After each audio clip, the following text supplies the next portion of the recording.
Hey, what's up, guys? Matt Sheffield with AmericanMadeExotics here. So season's rolling right along. It looks like we got a handful of clutches to pull again today. Looks like we got a couple in there for some animals that we might keep. So kind of excited to see what we got from a few of these. But let's go ahead and dig in here and start pulling some eggs, and we'll see what we got. All right, so here we have a firefly het puzzle that we ended up breeding to a pastel double het desert ghost puzzle. Wouldn't normally have done that in the past, but now that we can do the shed testing, that male didn't really have a ton of females. So I figured we could use the opportunity to try to get fire into our DG puzzle stuff. No eggs stuck in her. Looks like she gave us 4 normal looking eggs and then 1 like partial egg. So we'll have the candle and see if it's good. All right, that one's good. That one's good. That one's good. That one's good. And no surprise, but this one's not fertile. All right, so 4 good eggs here. It's still at least an opportunity of hitting something decent in there. But the situation was, it was a female that had follicles, but she wasn't really the biggest girl. So I didn't want to put one of my better visual puzzle males on it and then her not even good.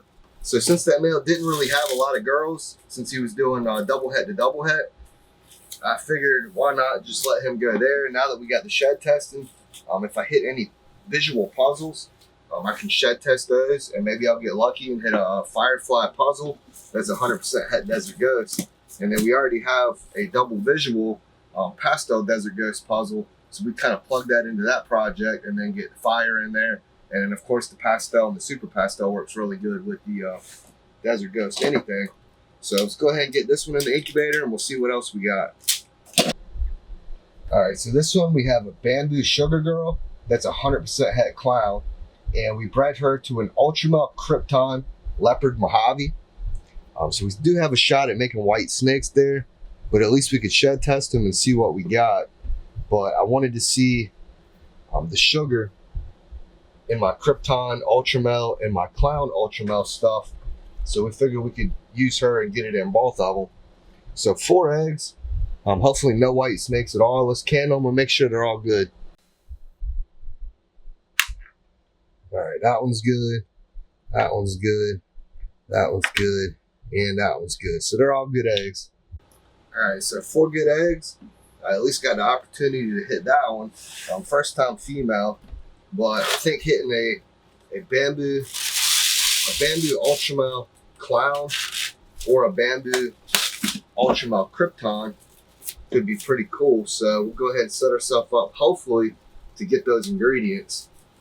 And then we can kind of plug that into our projects that we already have going. But bamboo sugar is a really nice looking animal on its own. I like the way the cryptic and the krypton react with the blue eye Lucy type gene. So we'll see what that does with the Mojave or the bamboo in there. Hopefully not in both and we don't see any white snakes. So let's get this one put up and we'll see what else we got. All right, so here we have a pastel double het Hypo clown that we have bred to a Hypo Blackhead Black Pastel Leopard Mojave Banana. We originally were gonna do our Inchy Hypo clown, but he just did not really participate in breeding a lot of the girls this year. So she had follicles. We didn't really know what else to do with her. So we slid that Hypo Blackhead combo male in. Lots of genes there. Maybe we'll get lucky and hit a cool female and shed test it and it'll be het clown. So 6 eggs, let's can them and make sure they're all good. All right, that one's good. That's good. That's good. That's good. That's good. And that's good. So they're all good eggs. All right, so 6 eggs from that one. Again, you know, we had tried to do the double visual Inchy Hypo clown, but a lot of breeding ball pythons successfully is learning how to improvise because they weren't going to participate clearly. That girl had built follicles. I just had to figure out something else or else she would have either slugged out or absorbed. So maybe we'll get lucky and it worked out for a reason.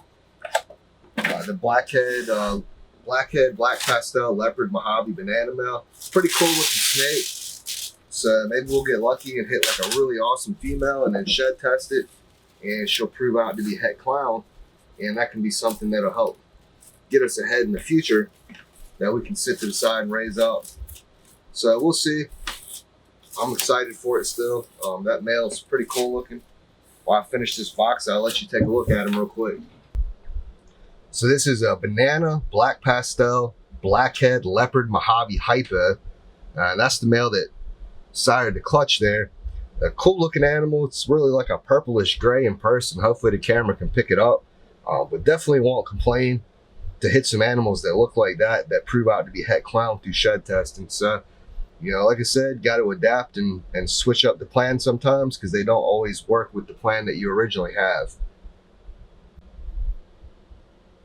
All right, so this one we have an inchy firefly, double het lavender pied that we bred to a male dreamsicle. Inchy goes really well with pied, and it goes really well with lavender. So it only makes sense that the inchy works really well in the lavender pied. So hopefully we get lucky and see some of those in there. So she gave us 7 eggs. Let's go ahead and candle and make sure they're all good.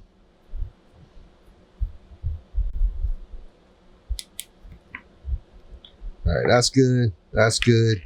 That's good. That's good. That's good. That's good.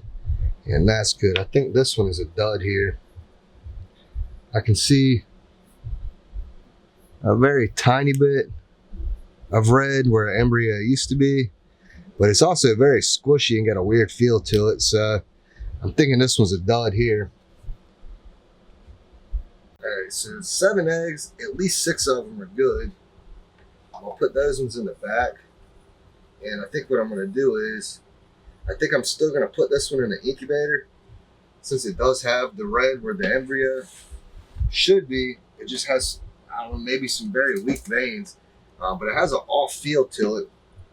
So I'm gonna put that one separate, and I can kind of keep my eyes on it for a day or two.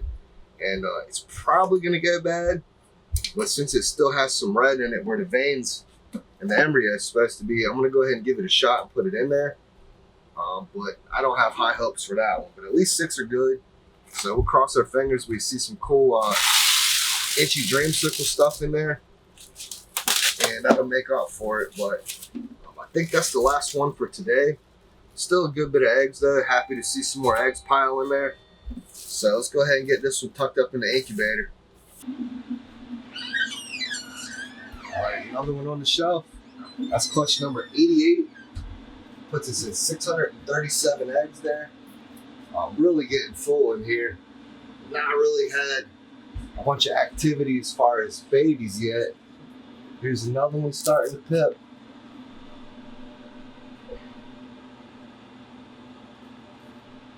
This one is a banana yellow belly to an inchy sunset. Looks like only one's pipping, so we're gonna give that a little more time. Maybe more will come out overnight, and we can go ahead and cut the rest of them. I don't like cutting when it's only one of them. We'll give them a little more time to absorb yolk and come out on their own, and we'll do it tomorrow. But should start rolling in after that. But a lot of eggs coming in here. Things are gonna start coming out quickly. But I appreciate y'all keeping up with us and following us and seeing what we got going on. As we get updates, we'll be sure to follow up with more videos. So appreciate you watching. Until the next one.